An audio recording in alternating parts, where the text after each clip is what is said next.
Saya hanya memperkaya, memperluas topik yang tadi dibawa Budi ya. Jika Budi tadi di level pemikiran, saya di level data-data. Namanya juga tukang survei kan, jadi selalu pakai data survei. Topik Budi tadi adalah menyatakan bahwa ada gerakan atau tren yang semakin kuat untuk semakin mencari titik temu agama-agama. Itu terjadi di pemuka agama Islam, Kristen dalam jumlah yang semakin masif, ya, semakin intensif. Pertanyaannya adalah seberapa jauh gerakan pemikiran mencari titik temu itu semakin mempengaruhi, semakin membentuk kenyataan kita yang sebenarnya, sehingga memang kita sekarang ini semakin ada dalam common ground agama-agama yang semakin ketemu. Nah, kenyataannya sebaliknya. Jadi saya sebelum datang ke sini seperti biasa ya, setiap kali saya mau jumpa teman-teman diskusi, saya searching dulu di Google yang Maha Tahu. Ya. Itu yang jadi patokan kita sekarang ini. Saya cari riset apa yang paling mutakhir yang bicara mengenai titik temu agama-agama itu atau toleransi agama. Ketemulah itu riset dari Pew Research tahun 2010. Dia meneliti bagaimana opini publik mengenai ini di 200 negara lebih. Ini datanya itu ya. Yang terjadi kesimpulannya sebaliknya. Walaupun di tingkat gagasan jika benar ya, terjadi intensifikasi yang lebih kuat untuk mencari titik temu, tapi kenyataan yang terjadi titik tengkarnya yang makin kuat. Kenyataan yang terjadi adalah tingkat intoleransi yang lebih tinggi ya. Ini datanya saya tulis di sini nih, bahwa kekerasan agama 4 tahun terakhir terjadi di lebih banyak negara. Sebelumnya terjadi di 147 negara, sekarang terjadi di 160 negara. Itu kenyataan dari segi kuantitas negara ya.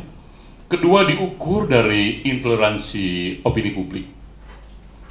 4 tahun yang lalu dengan sekarang, publik semakin tidak toleran, 6% meningkatnya itu ya. Dan kekerasan agama itu ya, bukan titik temunya, tapi kekerasan terjadi di semua negara dengan semua level agama. Yang terjadi yang mengharas agama Kristen itu terjadi di 95 negara, yang mengharas agama Muslim terjadi di 74 negara. Dan celakanya lagi tidak hanya di negara berkembang, di negara maju sekalipun, di Amerika dan di Inggris, tingkat intoleransi itu bertambah. Jadi di sini pertanyaannya, di mana missing link-nya ini? Mengapa ketika gagasan makin intensif mencari titik temu, kenyataannya sebaliknya? Ya. Nah, itu juga terjadi di Indonesia. Ya. Ini kan data dari luar, juga terjadi di Indonesia setelah Cak Nur meninggal. Cak Nur meninggal tahun berapa? 2004 ya.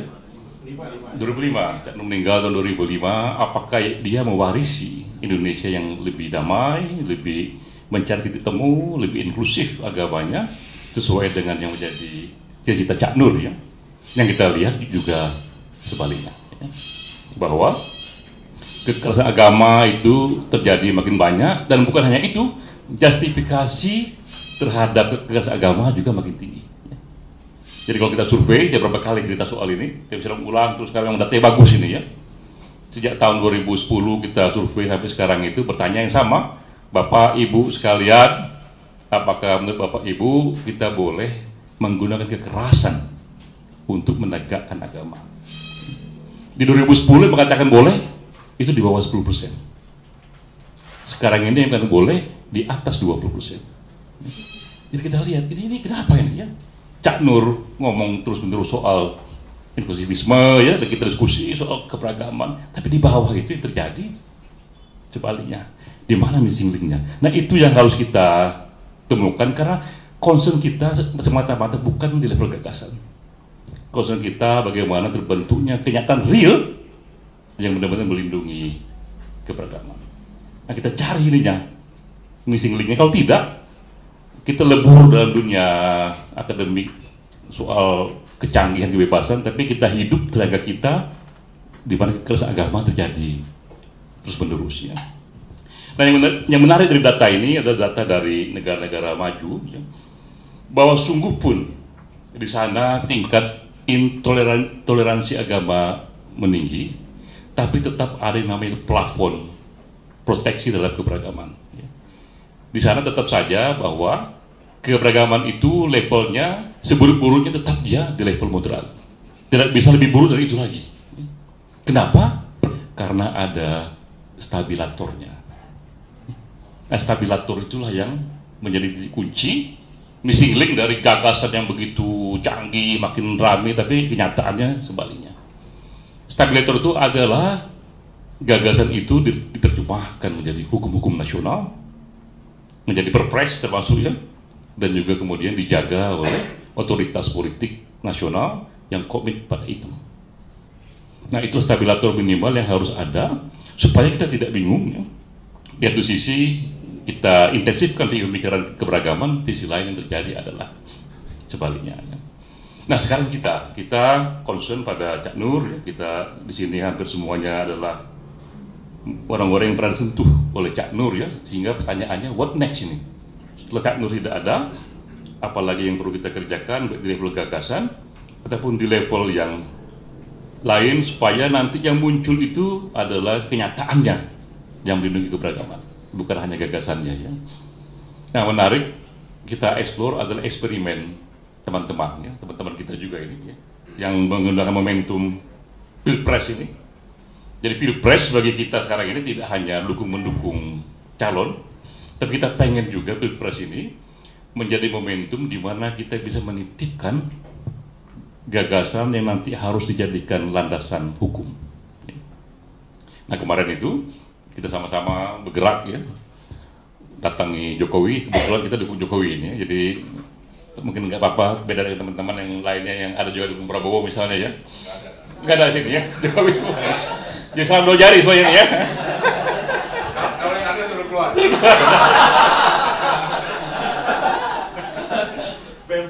Ya. Jadi waktu itu kita sama teman-teman ini, teman-teman aktivis, dia bilang kita ini nggak lagi di level dukung-mendukung ya, tapi kita tertarik untuk mendukung Jokowi jika kita bisa menitipkan agenda ya.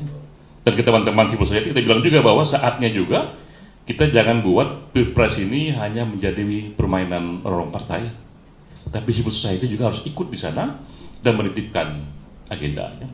Dan kita coba itu, karena saya bilang kalau ini bisa berhasil 5 tahun mendatang, ini akan terjadi tradisi baru bahwa civil society kemudian akan juga mendukung presiden dan menitipkan agenda dia.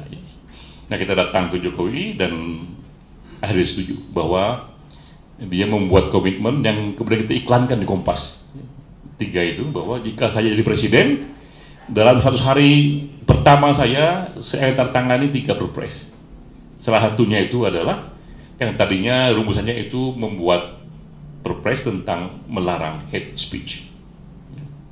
Tapi kemudian memang terlalu keras ini, Pak, ini kita rubah aja, melindungi Bhinneka Tunggal Ika secara lebih tegas lagi, supaya kemasannya lebih bagus itu ya.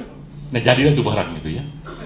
Sudah dia iklankan di Kompas dan diterikat oleh itu kalau dia menang. Karena itu supaya terjadi, kita bikin dia menang gitu kan, supaya terjadi ininya itu ya.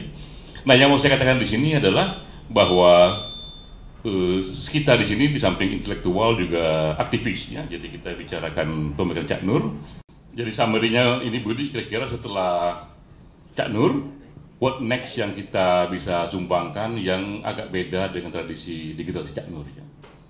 Pertama, secara akademik kita bisa menyumbang yang lain bahwa studi tentang keberagaman, pluralisme, inklusivisme juga sudah masuk ilmu sosial yang kuantitatif ya. Tidak hanya kualitatif yang lebih mengeksplor sisi pemikiran yang juga pastilah penting, tapi juga studi-studi yang mulai menggunakan metode survei ya, metode opini publik, sehingga bisa terukur itu level keberagaman itu, ya. Bisa diukur level intoleransi itu dan bisa dibanding-bandingkan dari satu negara ke negara lain dan juga dibanding-bandingkan dari satu waktu ke waktu lain, ya.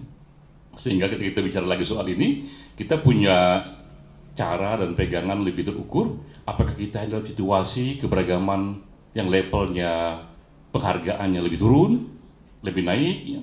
Dan jika lebih turun, dibagi lagi Indonesia wilayah-wilayah di mana yang lebih turun, lebih naik, lebih mudah kita melakukan perbandingan.